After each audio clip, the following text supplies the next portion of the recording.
Post-traumatic stress disorder. Trauma. PTSD. Post-traumatic stress.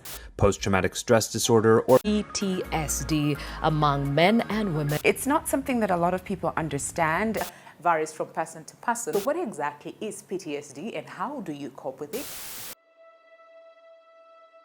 Trauma is a very broad, statement. So trauma could mean physical injury. So for example, if you're involved in a car accident, so that's physical injury to a person. And then we have other forms of trauma, which are emotional trauma or psychological trauma. Let's say the death of a loved one, that could be traumatic to someone. So trauma doesn't have to be physical, but in most setups in hospitals, we refer to trauma as something physical. A trauma is an event or an emotion situation. It can be emotional, it can be physical. Trauma, as I link now, my days in the office, seeing many of my friends die, and I know that's life. Let me give an instance. Someone who's come from a war, a veteran, there's some certain triggers that they would like to avoid. So maybe if you young men are playing COD, Call of Duty or something, and with someone from the military, and they associate that with that triggering event. See, now that could trigger that stress disorder again. Basically, someone with post-traumatic stress disorder would be avoiding the triggers.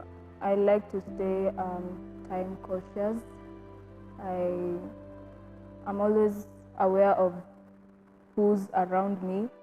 There's lots of interest in activities that they automatically or previously used to find interesting, and that usually comes with depression and fear. Someone with PTSD fears that certain traumatic event. They're constantly under fear, so there's that fight or flight response that they usually have as well. So those are mostly the symptoms that one would have. So it's mostly behavioral changes. That is the most notable part. So loved ones would know. Kuna venye inakutani na kufanya hata wewe damu, you are immune to when you see blood. So niliona hiyo maisha sio mzuri, like I was enjoying the feeling of killing people. It wasn't such a good feeling.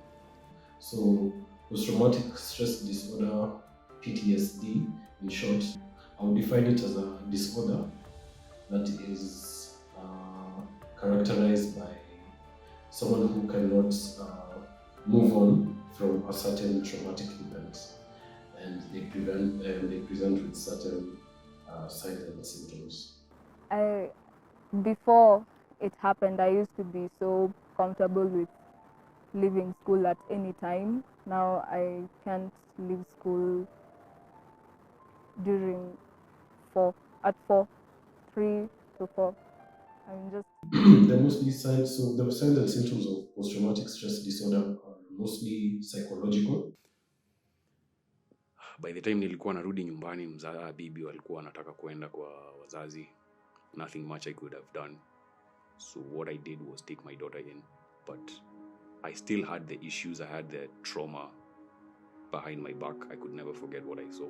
Every morning I woke up to this. I had dreams every night. Someone with post-traumatic stress disorder has some certain behavioral changes. So we could characterize them as cognitive and behavioral changes, and someone who also has other issues. So someone with cognitive and behavioral changes will be someone who has feelings of guilt, someone who has certain fears. It's hard to avoid the area, but whenever I'm there, my sixth sense is so heightened. I'm always so cautious of everything I have. Maybe Alex is usually very active a lot, but these days he doesn't talk much. He seems irritable. You try and joke with him, he gets upset quickly, so that's irritability. His concentration is not the best as it used to be. He's lost interest in the things that he used to do. Yeah, so it's a collection of all those symptoms that now contribute to the definition of post-traumatic stress disorder. It's actually a mental disorder, and under what we call in the medical books, there's this medical book called DSM-5. It's a book that diagnoses mental conditions, and it's downloadable to everyone. So you must have these symptoms for at least 1 month for you to diagnose this as post-traumatic stress disorder. Another symptom I forgot to mention is these patients usually have flashbacks of that traumatic event, and they try to remember some important parts of that traumatic event.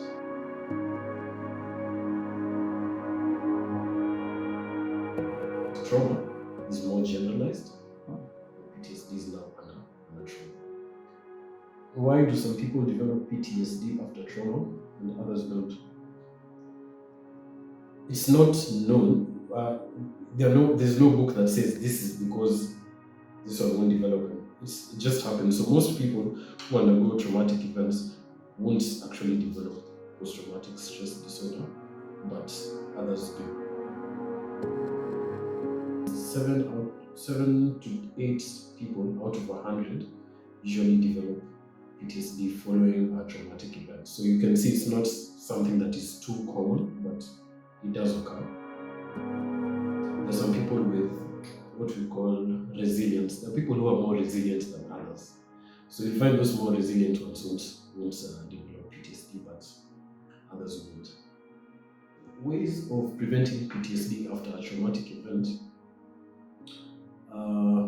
So prevention of post-traumatic stress disorder after following the traumatic event having already happened. Talking to someone is very important.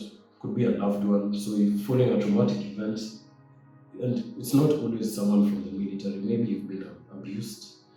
It could be child abuse. So if the child was to open up to someone, or you as an adult, maybe you're facing some mental abuse from your boss in work or something. So just opening up to someone is very important. So that kind of helps in the process of opening up and avoiding it to get to that point where it becomes a stress disorder.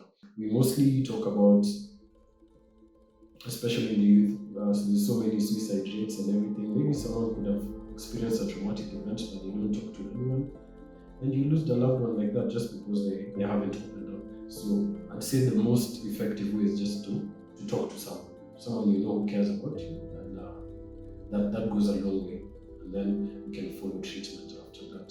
For others, it builds up, and now they present with those signs and symptoms for a long period of time. The flashbacks, they have trouble sleeping, so those signs and symptoms are what now give you the option that this person could be presenting the post-traumatic stress disorder.